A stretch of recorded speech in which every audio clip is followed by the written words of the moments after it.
teaching you how to cook Fontanarosas Cacio e Pepe in a box. So first we're going to open up the box and we're going to see what's inside. We have our homemade Cacio e Pepe pasta. It's a thick spaghetti cut. And we're going to put that over here.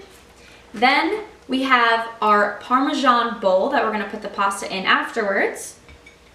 We have some Parmesan cheese, and then we also have some fresh pepper. So every single box comes with your own little instruction guide, but I'm going to teach you how in case you don't want to read it.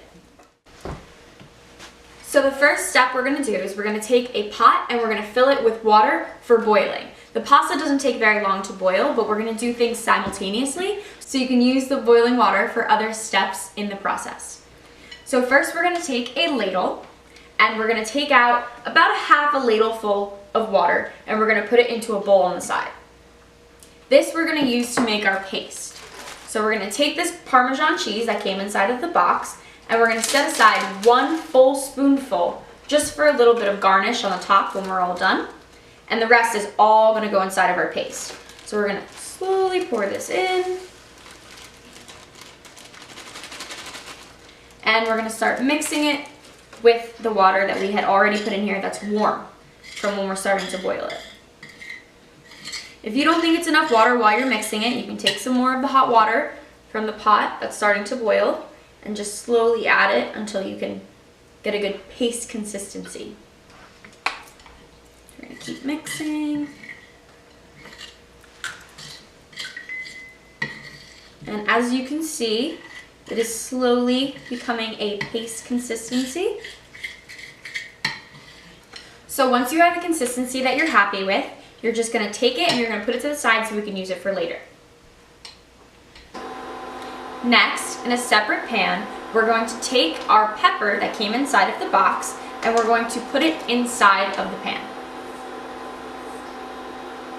Use the entire container because we're not using it for anything else. So after we add the pepper to the pan and we start to smell the pepper, which smells really good, we're going to take our ladle and we're going to get some of the hot water from our boiling water. Just add the hot water to the pepper, about 2 ladles full, and we're just going to spin it a little. So this smells amazing. You can't really smell it, but it's full of that pepper smell that we're going to want in our cacio pepe. So now that we've already mixed the base of our sauce, we're going to take it and we're going to put it on a low temperature so that we can leave it on simmer, but we don't want it to overboil or get too thick. So next we're going to take our homemade cacio e pepe pasta and we're going to drop it into the boiling water. You might want to separate it a little bit because it might stick together since it's homemade, and then you're just going to stir it. This pasta only takes a few minutes to cook, but you want to make sure that as soon as you get to a second boil, you take it right out of the pot. So now that our pasta has come to a second boil, we're going to make sure we take it out in time before it overcooks. And just slowly take out all of this pasta and put it right inside of our pot that has the pepper for the base of our sauce. Now we have all of the pasta inside here, and we're going to raise the heat because we had it at a simmer from before. And just slowly start to mix in the base of our sauce with the actual cacio e pepe because we're going to have to continue to cook it inside of this. So now that we have our pasta inside of the pot, we're going to shut off the heat completely and we're going to let it sit for a full minute because we don't want the pasta to be too hot when we add our paste. Now add the paste that we set aside before, and then just take all the paste and add it to the top.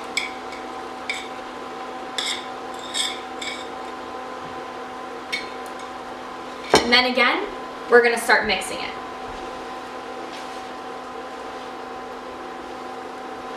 Because this is when it's going to start to get really creamy, and we're just going to keep stirring and stirring until all of it is spread evenly.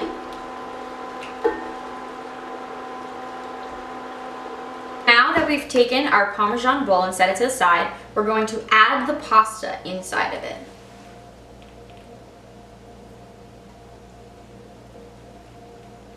And once you've added all the pasta, we're just going to take some of the extra sauce and pour it right on top.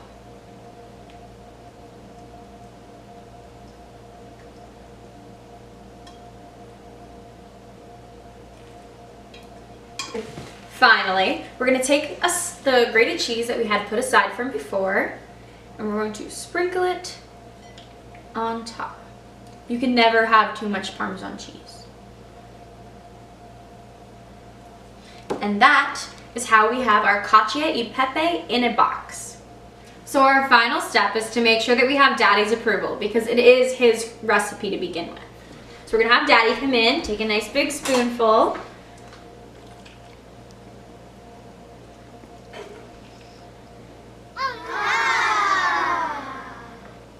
So how'd I do? That was cheesy. So I want to officially thank everyone for watching our first video on our Fontanarosas YouTube channel. This series is called Cooking with Gianna, and hopefully you'll come back next week for a bunch more. You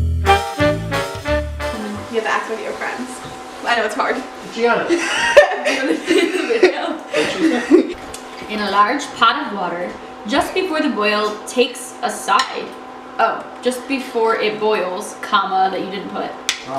This is still recording? Yeah. While we're waiting for... Oh! I think I said Parmesan the whole time. It's a Parmesan bowl.